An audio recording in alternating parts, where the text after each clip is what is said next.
À mes côtés, le docteur Jimmy Mohamed et notre invité, c'est le professeur Odile Launay. Elle est infectiologue et responsable du centre de vaccinologie Cochin-Pasteur à Paris. Alors professeur Launay, on va s'intéresser d'un peu plus près à ce virus de la rougeole. D'abord, il faut préciser que c'est donc, vous l'avez dit un petit peu tout à l'heure, mais c'est vraiment l'un des plus contagieux qu'on ait là autour de nous.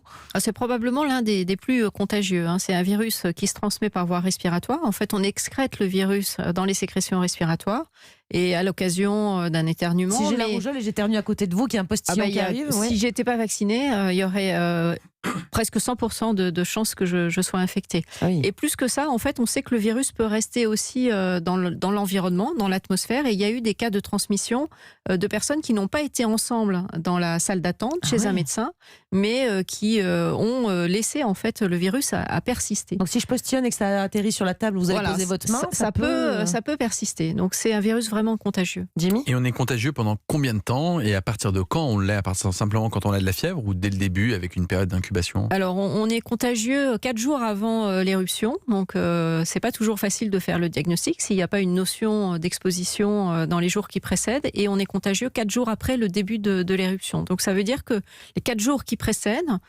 souvent on n'a pas mis en place les mesures suffisantes et qu'on a un risque de contamination, en particulier si on est dans une salle d'attente.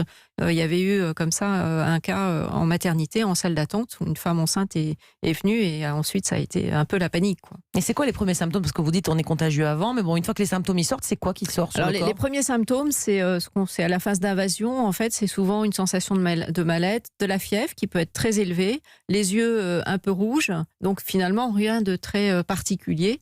Tant que l'éruption, les boutons ne sont pas sortis, on peut passer à côté du diagnostic. Ce qui doit peut-être alerter, c'est la fièvre qui est vraiment très, très, très forte. Jimmy ? Et justement, si on a ces symptômes, ou si un parent a un enfant qui a ces symptômes, qui n'a pas été vacciné, vous lui conseillez de faire quoi? D'aller chez le généraliste avec une salle d'attente un peu blindée, de faire venir le médecin, d'aller aux urgences?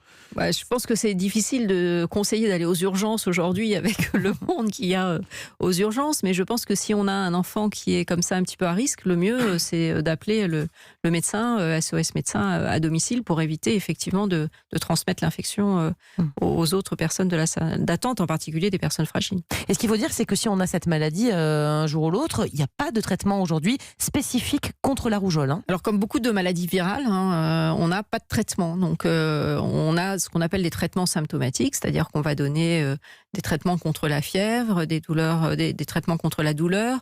S'il y a une atteinte respiratoire, on va mettre le patient en réanimation, et dans certaines situations, on va le mettre sous respiration artificielle, mais aucun traitement antiviral qui va éviter la réplication du virus. Donc le seul traitement qu'on ait, c'est de la prévention. Il faut vraiment insister sur ce vaccin. On en parlera tout à l'heure. Juste pourquoi dans la tête des gens, ça reste encore une maladie de l'enfance, pas grave?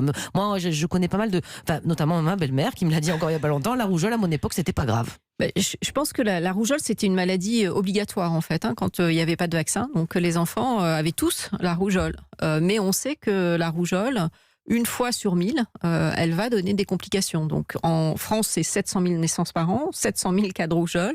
1000 enfants auront des complications de la rougeole, ce qui représente un nombre important. Alors peut-être qu'autrefois, c'était normal d'avoir un enfant malade, voire une mort d'une infection chez un enfant. Aujourd'hui, on n'accepte plus les décès chez les enfants, d'autant plus quand il existe un vaccin. Exactement. Alors professeur Launay, on va poursuivre cet entretien dans quelques minutes. Vous restez avec nous. Europe 1. Dans un instant, on parle plus en détail des complications de la rougeole, parce que oui, même si c'est certain, ça guérit comme ça spontanément, sans problème, parfois ça tourne mal. La rougeole peut entraîner des séquelles graves, auditives ou même neurologiques, on va en parler. Et le vaccin, ça sert à ça, éviter les complications pour être bien protégé. Il ne faut pas oublier par contre qu'il faut 2 doses. On vous dit tout dans quelques minutes. Restez avec nous sur Europe 1.